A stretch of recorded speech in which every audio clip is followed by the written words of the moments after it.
En esta burbuja te platicaré sobre los niños, los adolescentes y la COVID-19. Hola, me encanta que estés aquí en Burbujas de Ciencia, un podcast de divulgación científica. Yo soy la Burbu, maestra en ciencias, y en cada burbuja te hablaré sobre artículos actuales, novedades en el ámbito científico, técnicas científicas, conocimiento básico, curiosidades científicas y un montón de cosas más relacionadas con la ciencia. Aunque los niños no sean el objetivo principal en esta pandemia, ya que sabemos que afecta principalmente y con más fuerza a personas de mayor edad, no debemos dejar de cuidarlos. Los niños sí pueden infectarse del virus SARS-CoV-2 y por lo tanto enfermar de COVID-19. Han habido casos en los que incluso los niños han desarrollado la enfermedad severa y hasta han muerto varios niños por culpa de esta enfermedad. Creo que tenemos una percepción errónea sobre los niños y su resistencia a enfermarse contra la COVID-19, causada por el virus SARS-CoV-2. Recuerda lo que dije en la burbuja del episodio 16, donde te platiqué que la edad es un factor de riesgo y que a mayor edad, mayor riesgo de adquirir la enfermedad grave de la COVID-19.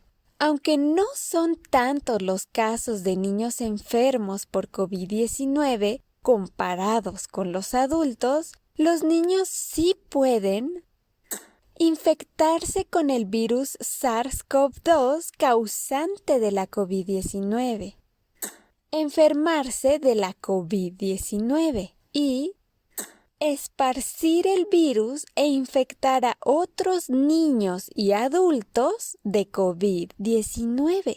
La UNICEF en su página principal tiene una frase que dice: tenemos una crisis universal y para los niños el impacto será de por vida.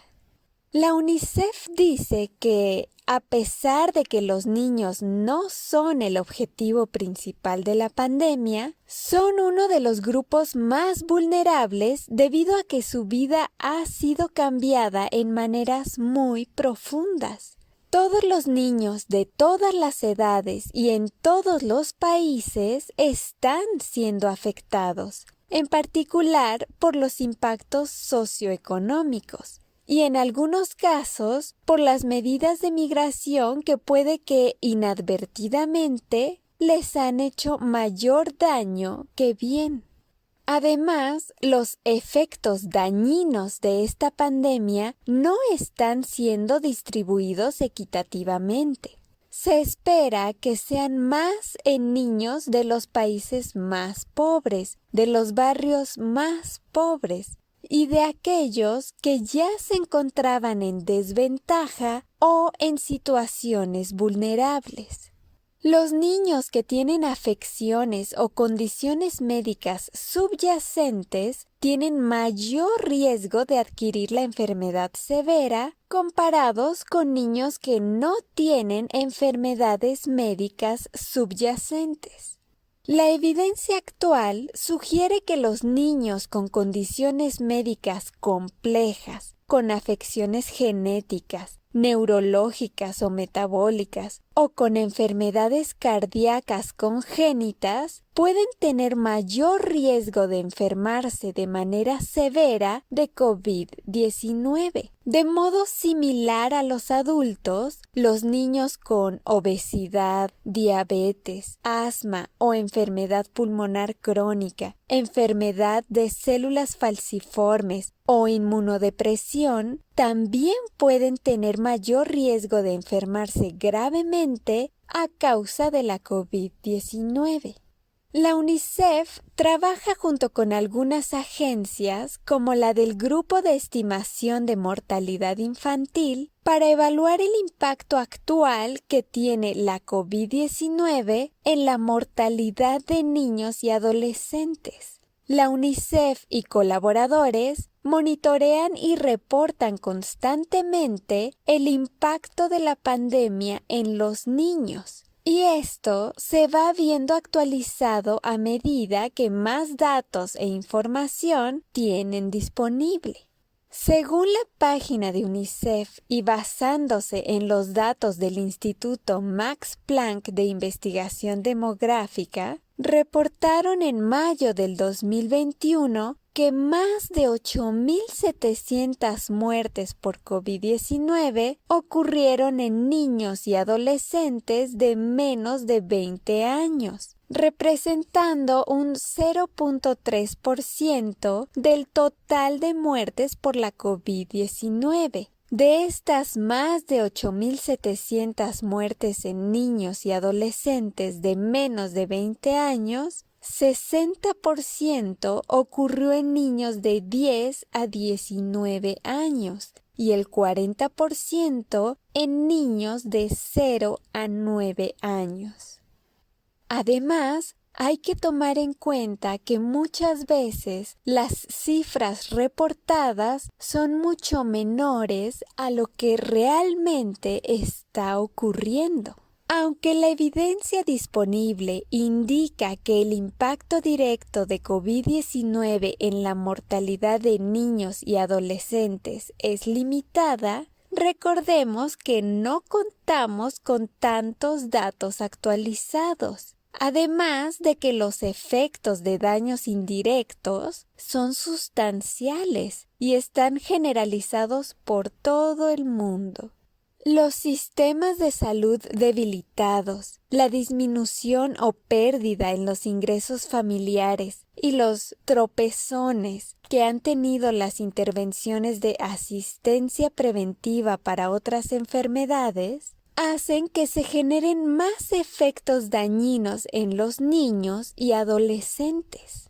La experiencia que hemos tenido con otras epidemias pasadas, como la del ébola en África en 2014 y el SARS, entre otras, nos han enseñado que los efectos indirectos de estos brotes de enfermedades, como interrupciones en los suministros médicos, los declives sufridos en brindar servicios de salud, los daños de desabasto, redistribución de los recursos y personal sanitario, pueden ser severas. E incluso, algunas veces, estos daños indirectos superan los daños provocados por el mismo brote epidemiológico.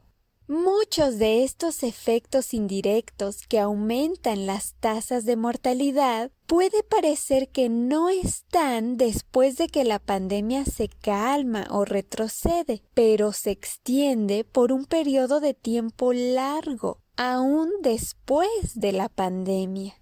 Varios de estos efectos indirectos y la habilidad de mitigarlos dependerán, entre otras cosas, del país y de los recursos del propio núcleo familiar, así como de la fuerza existente en los niveles de salud, y en particular, los impactos indirectos de la mortalidad por COVID-19 en niños y adolescentes variará considerablemente entre y dentro de cada país.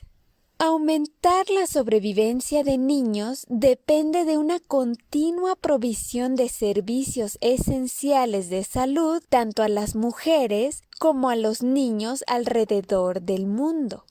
Aún a la fecha, se desconoce el impacto total que ha tenido y sigue teniendo la COVID-19 tanto a nivel económico, de movimiento y de la salud de los niños. Pero debido a la pandemia y a la saturación que tenían y tienen los sistemas de salud, las intervenciones médicas que salvan vidas se siguen interrumpiendo o alterando. Entonces, muchos más niños pueden morir de condiciones que sí son tratables y prevenibles. Es por esto que se debe continuar brindando servicios críticos de salud y suplementos médicos a mujeres y a niños.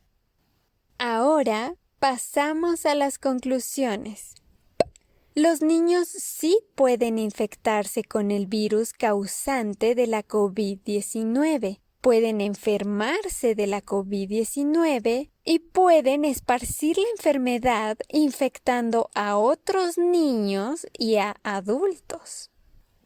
Hay niños que incluso desarrollan la enfermedad severa de COVID-19 y mueren.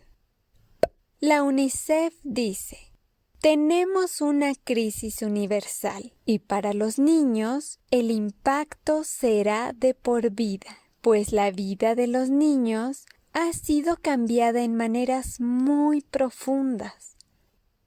Los niños que tienen afecciones o condiciones médicas subyacentes tienen mayor riesgo de adquirir la enfermedad severa, comparados con niños que no las tienen.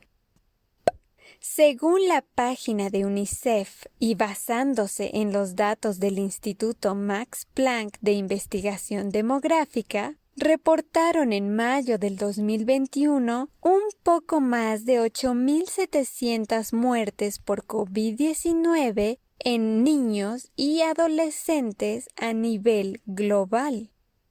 Además, los efectos de daños indirectos en niños son sustanciales y están generalizados por todo el mundo. Aumentar la sobrevivencia de niños depende de una continua provisión de servicios esenciales de salud tanto a las mujeres como a los niños alrededor del mundo. Muchas gracias por estar aquí. Te recuerdo que también puedes visitarme en Spotify y en YouTube como Burbujas de Ciencia. Te invito a seguirme y suscribirte si te gustan estos temas. ¡Hasta pronto!